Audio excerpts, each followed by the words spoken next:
আমার মিষ্টি মিষ্টি বন্ধু, তোমরা সকালে কেমন আছো? আশা করি অনেক ভালো আছো, আর আমি অনেক ভালো আছি। আজকে হচ্ছে মহাশিবরাত্রি স্পেশাল ব্লগ চলে এসেছে, তোমরা গিয়ে দেখতে পারো গাইস। এদিকে আমি শিবরাত্রি পুজোর জন্য বানিয়ে নিয়েছি 4টে মালা। এদিকে আকন্দা ফুল এবং গাঁদা ফুলের মালাটা বানিয়ে নিয়ে সুন্দর করে গুছিয়ে গাছিয়ে রেখে চলে যাবো দুপুরবেলায় নাপিতের কাছে নখ ছোঁয়াতে। গাইস আমরা শিব পুজো করলে নাপিতের কাছে নখ ছুঁয়ে তারপরে স্নান করে তারপরে পুজো করি। যাই হোক, আজকে আমরা দেখতেই পাচ্ছ এখানে চলে এসেছি সবাই মিলে নাপিতের কাছে নখ ছোঁয়াতে।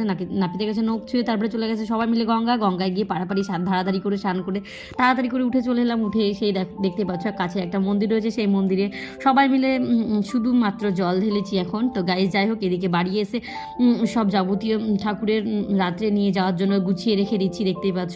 এদিকে শিবের প্রিয় প্রিয় জিনিসগুলো সব আমি গুছিয়ে রেখে দিলাম, সব হাতে নাতে জোগাড় করে তারপরে চলে গেছি বাজারে গিয়ে ফল বাজারটা করে নিয়ে এসে এদিকে শিবের মাথায় জল ঢালবো, সেই জলটা রেডি করে নিয়েছি। তারপরে চলে গেলাম সন্ধ্যাবেলায় পুজো করতে। পুজোর স্পেশাল ব্লগটা চলেছি, তোমরা গিয়ে দেখে নাও। টাটা বন্ধুরা, আর সবাই সাবস্ক্রাইব করে দিও প্লিজ।